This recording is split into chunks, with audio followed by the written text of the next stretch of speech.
welcome to For the Young at Heart.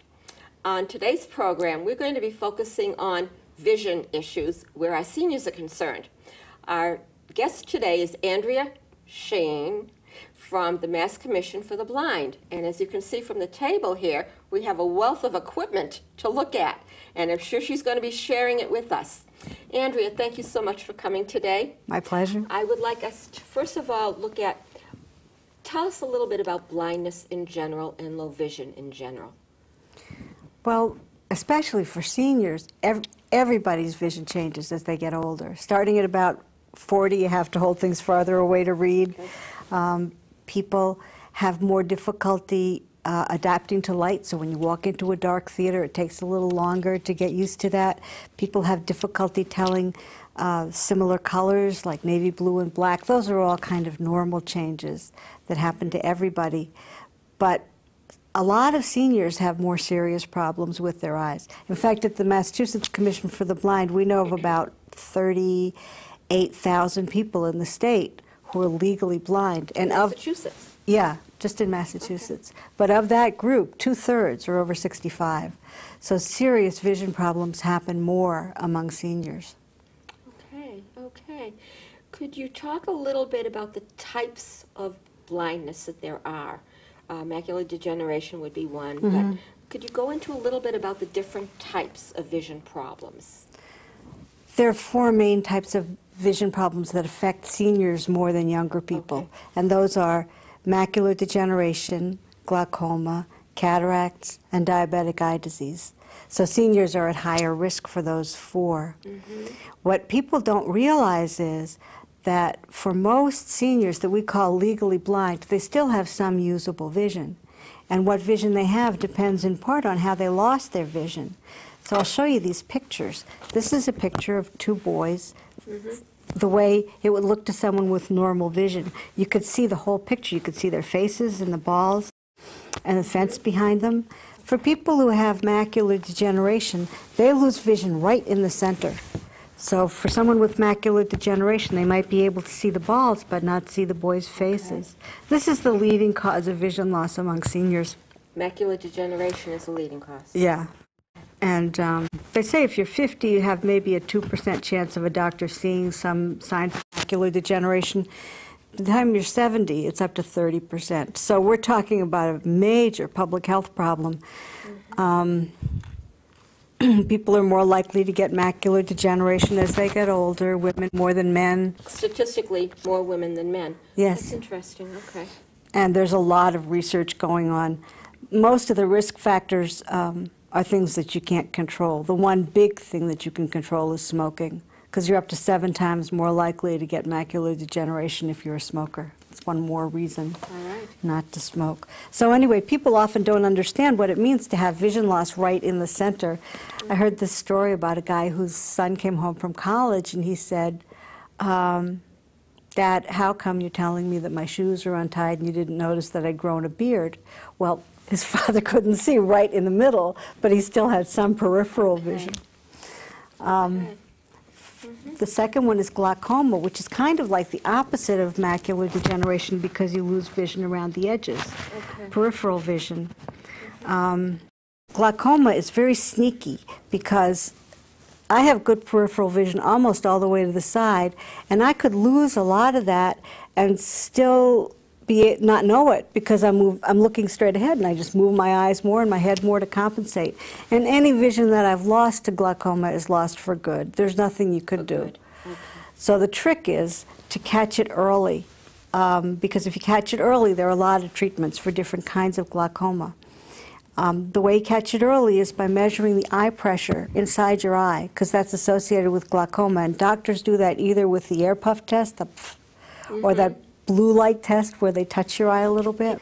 People who are most at risk for glaucoma are people who have it in their families and African Americans and Latinos. It's the leading cause of vision loss among African Americans and Latinos. So we suggest that seniors, if you're over 65, you have to get that test every year. If you're African American, over 55. every year. What happens with cataracts is that your lenses get thicker. Everybody's lenses get thicker every year like rings on a tree.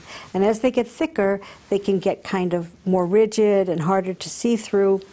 Doctors say if you live long enough, you're going to get cataracts. But the good news is that most cataracts, a lot of cataracts, can be treated by the cataract surgery, which so many people have. They make a tiny incision, they take out the affected lens, they put it in an artificial lens, you walk out in 20 minutes.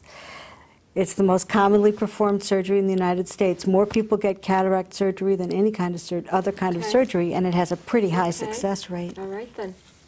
So that's pretty much something that we can really do something about, the cataracts. Yeah. Okay. Yeah. Glaucoma you have to catch early. Mm-hmm. Okay. And macular degeneration. Right. It just, you need to, in order to do things that would make it less likely, see the doctor regularly, eat lots of fresh fruits and vegetables, it's very important, don't smoke. Okay. Diabetic eye disease is harder to show you a picture of. What it is there are little tiny blood vessels in the back of the eye, and they've burst and they've released fluid into the inside of the eye, and I can't see through it. Okay. But because it's a fluid in suspension inside the eye, it can settle out. So sometimes you'll find a person who can't find his shoes in the morning, can't see the alarm clock, and a couple of hours later he's looking at the newspaper and people think he's being manipulative because they don't understand that your vision can change from time to time. So the whole picture here is that a lot of people think, oh, if you're blind you can't see anything, or everything's really blurry, or it's all gray. It's a little bit more complicated than that, and most people can see something. So if you see somebody who claims to be blind and then you discover that they can see something, that doesn't mean that they're not still legally blind. Right. Legally blind, a doctor has to diagnose you for that. To get services? Or? Yes. Okay. There's a very strict definition of legal blindness, and it's 20/200 in both eyes, or a visual field of 10 degrees or less. The 20/200, that's the central vision that's affected by macular degeneration. Basically means you have to stand 20 feet or closer to see the big E on the eye chart. Okay. And it has to be in both eyes with your glasses. And the visual field of 10 degrees or less that's like with glaucoma, where it's closed down to a field about the size of your palm. And then if a doctor finds that, then he's required, or she is required by law, to make a report to the state, to the Commission for the Blind. Part of the reason it's so strict is because blind people get a lot of benefits. If you're found to be legally blind, you get an extra exemption or deduction on your state and federal income tax. There's at least a $500 abatement on your real estate tax. You don't have to pay excise tax on the car that you can't drive, but a lot of people will retain a vehicle so other people can drive it. You can get the placard that allows you to park in handicapped spaces. So there are a lot of benefits, plus the services of the Commission. Okay. All right, then. There are a lot of services, right. Okay. And throughout the state, are you a representative throughout the state, or for this Merrimack Valley region? Do you travel throughout the state, I guess is what I'm really asking. Well, we have regional offices. Okay. But I work for the Elder Blind Program, which is statewide, and I do public education, which gets me to travel all around the state to give people this kind of information. Okay. It's crucial information. There are a lot of people who think, just like you said a few minutes ago, that if you're blind, you can't see anything at all. Yeah. But you just showed us 4 different types of blindness. Okay. And I think people don't realize about the kinds of services and the kinds of things that they can do to help themselves be as independent as possible. Okay. Okay. In terms of the legally blind, let's talk a little bit more about legal blindness. Would they be able to use some of this equipment that you've brought today, or is that limited to low vision? It's kind of a tricky definition. Low Okay. vision means that you really have serious difficulty seeing that can't be corrected by glasses. Okay. And people with low vision can use a lot of this equipment. But then, you know, you cross over that imaginary line in the sand, that's the definition, and you get more benefits. Still, a lot of this equipment is very useful. I'm fascinated by some of this equipment. Particularly the large print address book caught my attention. Yeah, we do a lot with large Yes. print. This is just a real simple low-tech solution where you get a large print address book with 3 names and addresses on each page, and it makes it easier to get organized. That's right. That's This right. is the kind of pen that we would use. It's sort of a thick magic marker, like a Sharpie, and I used it on this large print paper, and it doesn't go through the page. Okay. So a lot of Very people good. love these pens. Right. This is just a large print bingo card. This is a large print kitchen timer. It's really big. And what I did with this kitchen timer was I had these little orange dots. These little orange dots are very useful in things like labeling your appliances. So I took an orange dot and I put it where the 0 is, and then I put another one where the 10 is, and then I can feel how to set the timer. Okay. It's Very just good. it's Very just good. a tactile mark, so I could use this on the stove, washer, dryer, above and below a keyhole, on your mailbox. I have one on my outdoor house key so I can find it in the dark. And these are things that you would be educating people who come to the commission. You would be telling them about this equipment and giving them hints about how to be able to do that timer, for example. Well, what we do is, once we find out that you've been declared legally blind, we'll send somebody out to your house, a social worker. We'll make an appointment, of course, Sure. at your convenience. And that social worker will explain all the benefits, and then we can start providing services. And there are a bunch of different services that we can provide. For example, we can send a teacher, call them a rehabilitation teacher, to the house, and they will teach you how to do things more independently, like how to, well, first she'll evaluate for safety, because we want to make sure that there's good lighting everywhere and that there's good contrast. So we'll put in the bump dots. We'll look at contrast, like if you had a white cabinet that was all white, you could walk right into it if it's open, but if we put a strip of dark tape down the side, then you're less likely to walk into it. Or we could put that, you've seen that black and yellow reflective tape on the Yes. stairs? Yes.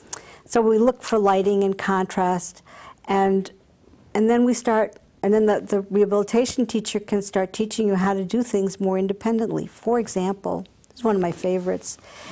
If I was trying to pour something into my cup, let me get this, make believe this is my water. Okay, so I'd take my water, and I would keep my cup over the sink, and then I'd bring the bottle up and touch it, because if it's actually touching, the liquid is much more likely to go into the cup. Usually I would get cups that are light on the inside, like white on the inside for coffee, Okay. or dark on the inside for milk. And then the next question is, how do you know when to stop pouring so it won't go over the top? Well, Good question. a lot of people just put their finger in. So if you put your finger over the side and you pour, when your finger gets wet, you know it's near the top. Right. But what if you're using hot coffee, or you're pouring for a friend and you don't want to put your finger in?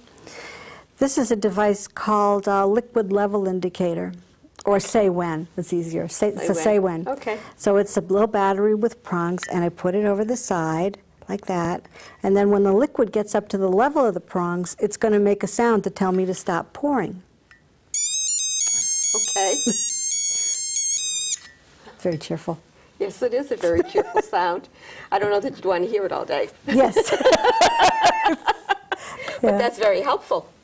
For things like cooking, there are all kinds of techniques. This is just a measuring cup. I think it's much easier to use nested measuring cups than the ones where there, even if you put marks on the outside of a big measuring cup, it's kind of hard to manage. Okay. So this is a half cup in a nested measuring cup set, and I wrote on the back of it a 2. This isn't Braille or anything. This is just a 2 that I did with that sort of T-shirt paint, the puff paint that you get at the craft store, and it's contrasting color, and it's raised. So there are a lot of little tricks like that. My favorite tricks have to do with rubber bands. The easiest low-tech thing, a friend of mine said that in the shower, she puts a rubber band around the conditioner but not the shampoo. Okay. I don't have my eyes open. You know, this has always been a problem. So now I can tell the shampoo from the conditioner. You put a rubber band around the pepper but not the salt. Okay. So there are all kinds of tricks that you can learn from the commissioner or from other people who've lost their vision. I mean, the best thing is the tricks you think up yourself. Okay. Here are some writing techniques. This, simplest thing in the world. What is that? It's a piece of black plastic with a hole in it. It's not a magnifier, it's a hole. Right. So then if I couldn't see, and I put this in my wallet, and I go to the bank and they say, well, sign here. I say, I can't see that. And I'll say, put this on the line. So they put that on the line, and I just sign inside. So it's a signature guide. Okay. So if that's a signature guide, what do you think that is? For an envelope? That's for an envelope. Okay. So you put it over an envelope. It's got 3 short lines in the upper left and 3 longer lines in the lower right. And then, what do you think that is? I don't know. That's for a check. That's a check. Okay.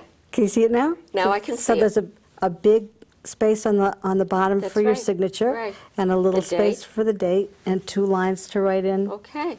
Okay. And this is this is just a full page guide. Sure. So you can. Could I touch? What is that made out of?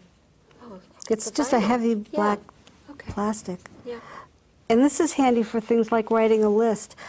One woman told me she made the system up by herself. She has a little tape recorder in the kitchen, and whenever she runs out of something, she talks into the tape recorder, and then at the end of the week, she takes her full page guide, clips it to a piece of paper, runs the tape recorder, writes the things down with a big pen. She can't see it, but the guy at the grocery store can. Can't see it. Yes. And she knows that her lines aren't running into each other. It helps her to continue to be as independent as possible by doing this. That's the whole point. That's right. That's the whole point. Okay. We want people to be able to engage in recreation, because that's really, I think sometimes people, when they lose their vision, are afraid that they won't be able to do things that other people do, and so they sort of withdraw. So we have all kinds of things to help with recreation. That in the front is a checker set that's adapted. So it has the black squares are raised. That's right. It's raised. So the checkers then stay inside the white squares, and they're not going to slide out. And the white checkers, there are white checkers and black checkers, and the white checkers are much bigger than the black checkers, so you can tell them apart by size also. This is domino. And this domino has raised dots instead of recessed dots. Right. It's a piece of dice. One die. But can you feel it? Yeah, they are raised. You get very sensitive fingers after a while, don't you? Yeah, some people do. Yeah. But this helps them to have fun. I would be concerned if people began to withdraw significantly because they were afraid to go out, they were afraid of being hurt, couldn't see. That's how depression starts that way. Yeah. Depression. I mean, I think it is. Sure. It's a very difficult transition. I mean, I like to show off the toys, and they're really interesting, but I recognize that it's very, very hard. This is a complex loss. But there are things, you know, even when the doctor says there's nothing we can do, there are still things that other people can do to show you how to be as independent and to help you be as independent. You know, once you get past the depression, to go back out into the community and do stuff. Oh, these are my cards. These are my large print playing cards. Ah, you want to play hearts? How much time do we have? We don't have that much time. This is, the magnifiers are so amazing. This one is a 5x lighted magnifier. You can't really get these in stores. In stores they go up to like 2x, which means it makes things 2 times as big. And it's got a light in it. So there's my card, and there it is with the magnifier. And it's really powerful. So we can help people figure out which magnifiers are best for them, and we can purchase them. this would all be part of an assessment, right? Perhaps when the social worker and whoever else goes out to the house, seeing what they're interested in and what they need, and doing that safety eval that you talked about. So all of this is part of that assessment. And also teaching people independent living skills. Sure. One of the things that we can do is to help people find low vision support groups. I am so sold on low vision support groups. One of my favorite low vision support group stories is about, I was speaking at a low vision support group. There are about 80 of them all over the state. And would we be able to add that to the resource list at the end of the program, or at least a number that someone could call? They could call me or call the commission. Call you? Good. Yeah. Okay. And as I was leaving, one woman said, wait, I have a question. It's really important. She said, my husband says that I always make a mess in the kitchen, in the bathroom, and that there's toothpaste all over the place. But what do I do? So everybody in the room had come up with their own solution. One person said, buy contrasting color. Get blue toothpaste for a white toothbrush. Another person said, put your finger at both edges and put the toothpaste between your fingers. Another person said, just put it in your palm and scoop it up. Another person said, just put the toothpaste in your mouth, because that's going where it's going anyway. And then another person said, clean the sink. But it was great, because everybody had come up with their own solutions. That's right. And they could share them with each other. That's right. These are some examples of talking things. This is a talking, it's a keychain, actually. You press the button and it tells you what time it is. 12:39 p.m. Okay. This is a calculator. 5 plus 2 equals 7. Okay. Okay. We can also, I'm just charging along, teach people about how to travel independently, because I think that's one of the things people really worry about is how am I going to get along on their own. So we can teach people how to use the white cane. The white cane is a symbol that the person has a visual impairment. So if you see somebody with a white cane and you're driving, you're supposed to stop your car. It's the law in Massachusetts. Okay. I don't know that people know that.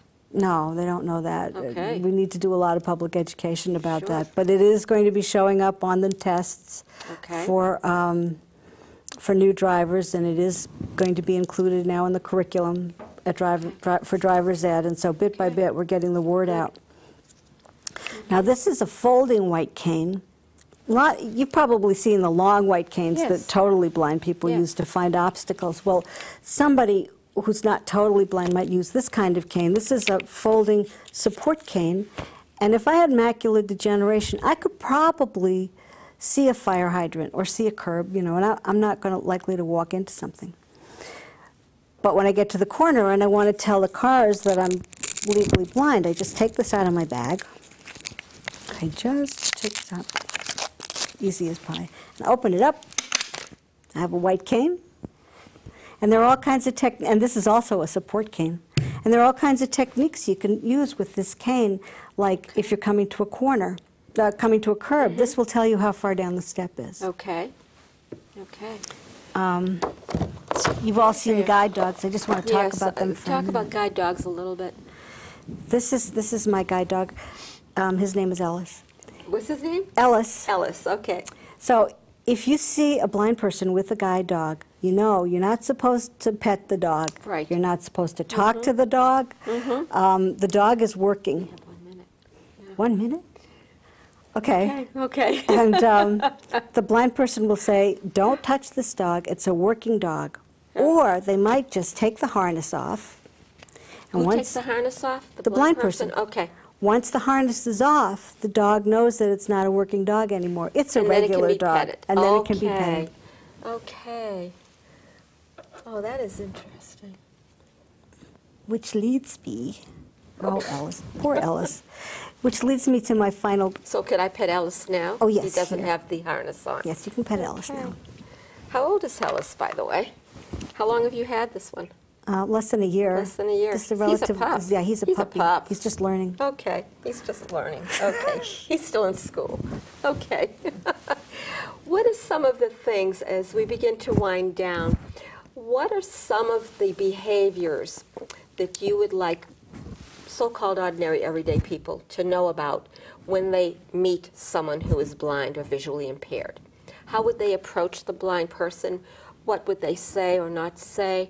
There must be many hints that you can give to people for this.